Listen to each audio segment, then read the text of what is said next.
What's going on, everybody? Welcome to After Prison Show, and guess what? We've got old Dave here with us again. You know what's crazy is the fact that, I invited you over here today because I wanted to do some tattoo work, and you always want to get tattoo work. I've done tattoo work on you in the prison. We looked at that in the last video, and that's what we're going to do today, right? Yeah, absolutely. And it's crazy, this tattoo that you want to get today is basically, it's a cover-up. Yeah.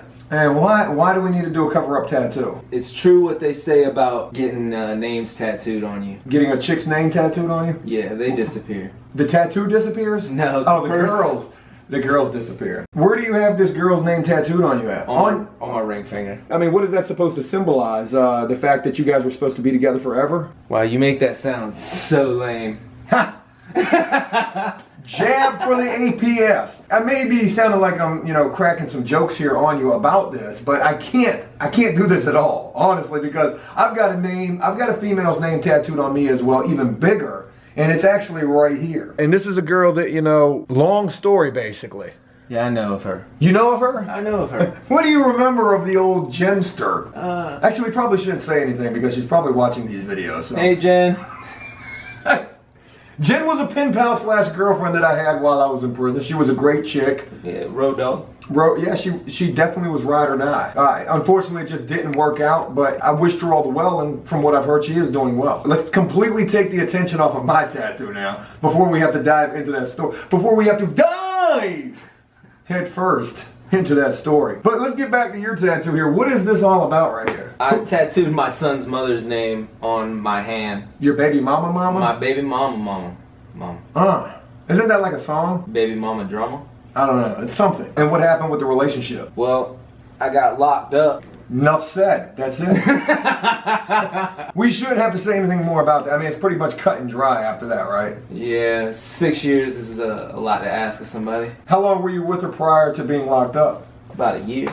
Yeah, that is a long time. That's a long time to ask anybody to ride, 6 years. Did you ask her to ride? No, I didn't ask her to. She just said she would, and then didn't. And then how did that affect you after, she broke up with you? Did she send you the Dear John letter? Was there any kind of, did she tell you anything, or did she just all of a sudden just stop contacting you? I was waiting on a visit on my birthday. What are you eating? We're filming a video. You're not supposed to eat anything while we're filming it. And you got trash on my floor, by the way. My bad. You didn't hear anything from her. She didn't show up on my birthday. Like a couple days later, I got a hold of her on the phone, asked her where she was at, what happened. And did she kind of give you like a crazy story? No, she just told me that the new guy she's with, Jody, his birthday was also on the same weekend, and they were doing something. Now, for those of you out there who may not know what or who Jody is, you may hear us talking about Jody and may think to yourself, who is that? Who is Jody? Is that somebody in particular? Dave, if you could tell the people who are watching this video exactly who Jody is. Jody is whoever is the guy who takes your girl from you while you're in jail. It's sad, but this happens so often. I mean, every day. Every day, guys in prison, in jail, are losing their girlfriend to Jody out there in the free world. Yeah, and you most of the time know when it's happening because you see the reactions on the phone. You actually, and that's so ironic the way that you word that, like you see the reactions on the phone, because you can't honestly see, but you most certainly can see it. You're feeling it through the words, through the way that they're talking to you about what they're trying to say to you. It goes from them answering the phone like, oh my God, Dave, I'm so happy to be talking to you, to being like, hello? Actually, it's more like, why haven't you answered the phone in this past month? Oh, okay, I'll let you go. I've gone through that situation so many times myself, where you'll have a relationship and it just doesn't work out. You're crying your eyes out. You're in the bathroom naked on the prison bathroom. That never happened to you? No. That's not making it in the video. Curled up in the fetal position on a nasty shower floor crying. I definitely had an experience where I just went to bed, threw the covers over my head. And were crying. In the middle of the day, yeah. And everybody knew you were crying? Absolutely. But it's a whole totally different can of worms when you're dealing with a relationship, the girl leaves, because you see it so often in there. A lot of guys just understand yo, he's definitely going through something. They'll try to leave that person alone because they know. I mean, you may not be like the toughest, baddest guy in prison. I know I certainly wasn't. I can look at you. Well, I'm not even look at you. I was locked up. No, I'm kidding. I know you very well from prison.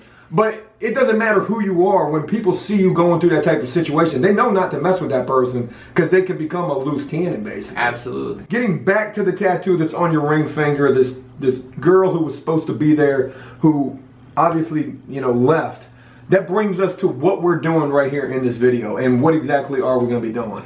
We're going to black it out. We're going to cover up this tattoo.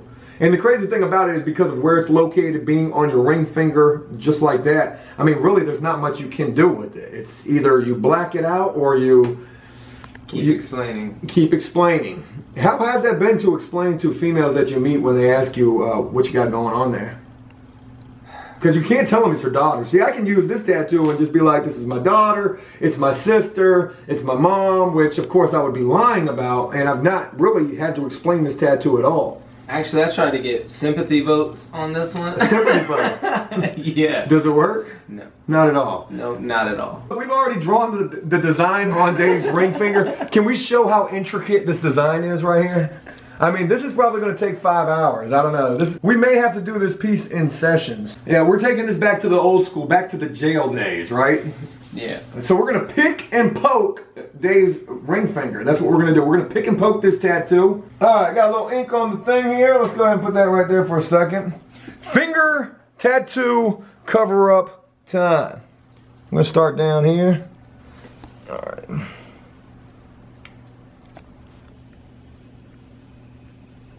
Let me get that one finger. There we go. That'll make it a little better for me. How's it feel? Oh, God. You remember this? Yeah. So, talk about your experience with these kind of tattoos while being locked up. I did more than I got. Yeah. I definitely can relate to that. I'll tell you one thing. I do not miss how that feels. Well, it is your finger. Yeah. But when it's all said and done, it'll be for the better good, I guess. You know what really sucks? This hand is injured also from the same incident why my leg is broken. Is this finger part of that injury? Absolutely. So not only does this hurt for the tattooing aspect of it, but it also hurts because you fell off a roof. Oh man. Make me sound like such a... No, man, you went through a tragic incident. I had enough time, like I was falling and I was like, all right, Dave, you gotta stick this landing. You felt like you were in the Olympics or something? I mean, I had enough time to think about what was gonna happen when I hit the ground. That's how you know you're falling from... Is that what you were actually thinking about, was how you were going to stick this landing? Yeah, I was like, all right, you got the land. Did you nail it? I mean, I fell 20 feet and I only cracked a bone. Like, come on, man. You should have been a stunt man. You missed your calling in life. I told the x-ray lady, I was like, dude, if there's no broken bones, I'm a freaking ninja. And then she was like, yeah, well, you're not a ninja because there's some broken bone. Well, unfortunately for you, Dave, there's definitely some injuries. Yeah, I got a sprained ankle, broke leg, broke toe on my other foot, dented shin. Hey, you remember when we were at the work center or at Halifax and we were doing your chest and how much you hated that? Yeah, I remember some of the faces I made. Oh yeah, you were going through hell during that tattoo. So what's the technique that you're using to get the ink to actually go in? Okay, so when I do my outline work, it's going to be more of a going underneath the skin and basically sliding the needle out. So that's the pluck. You know, you just kind of scoop the tattoo basically.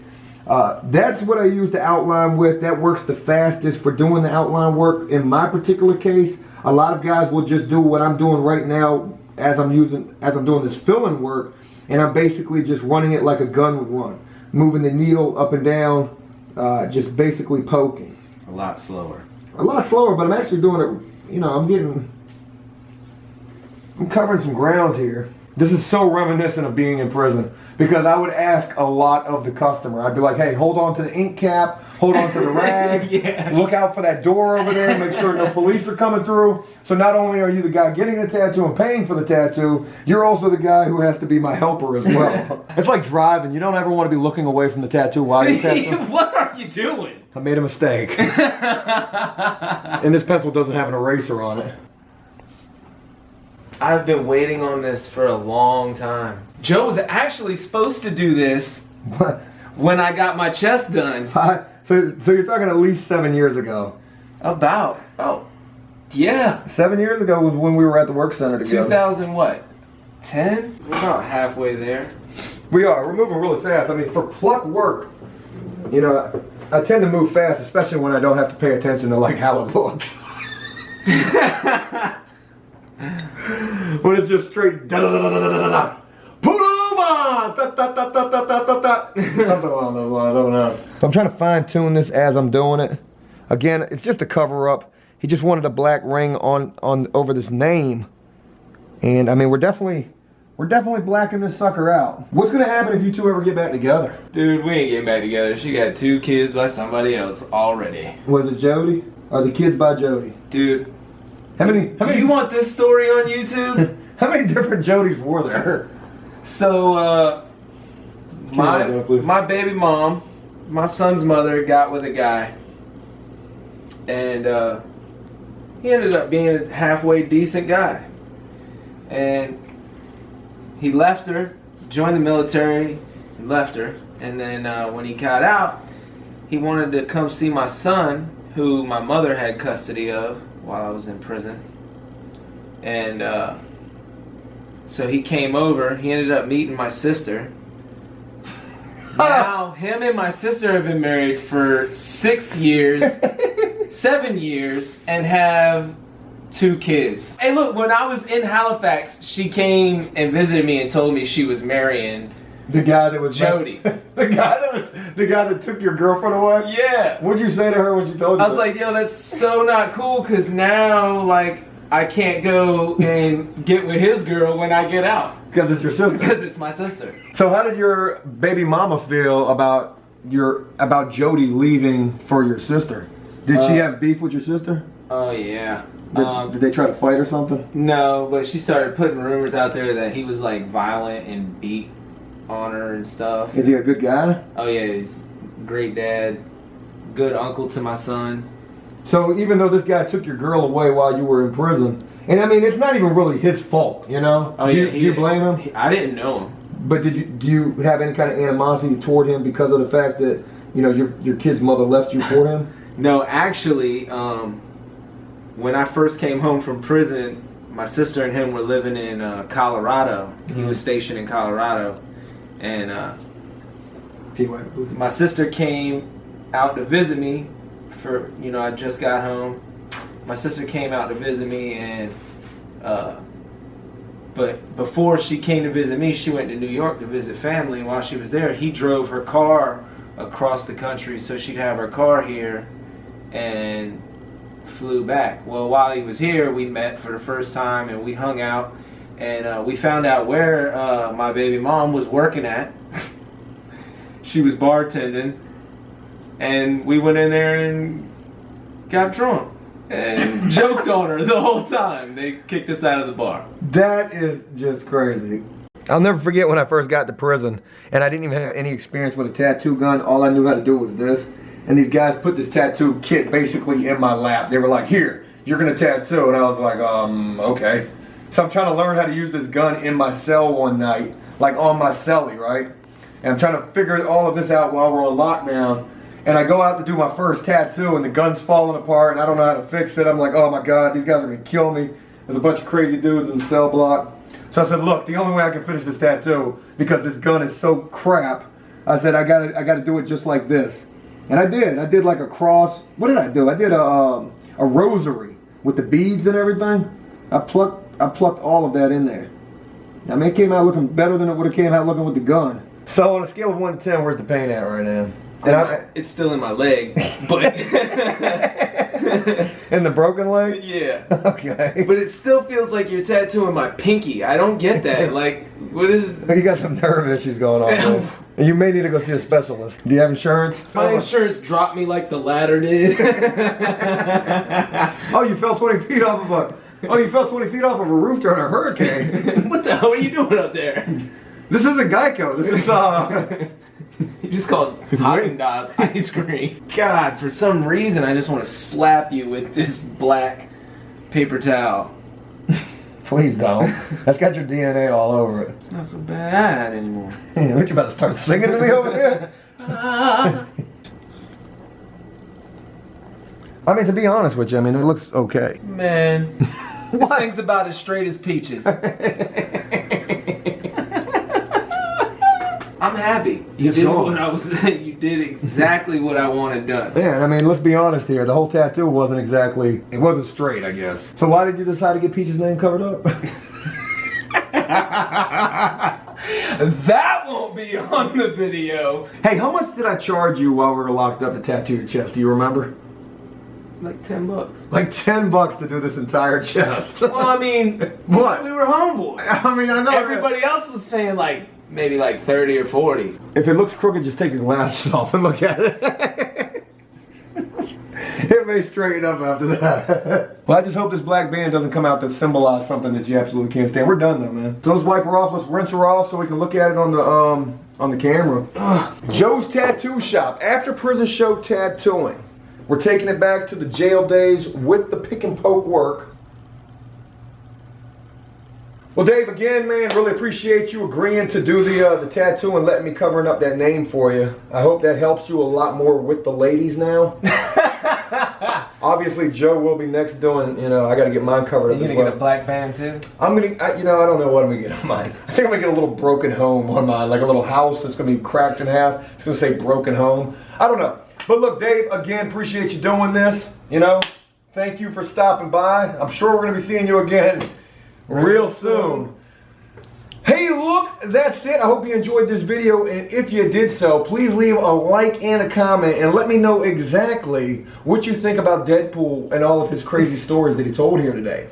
As always, until next time, enjoy life, the free world. Never take a moment for granted. Say it with me.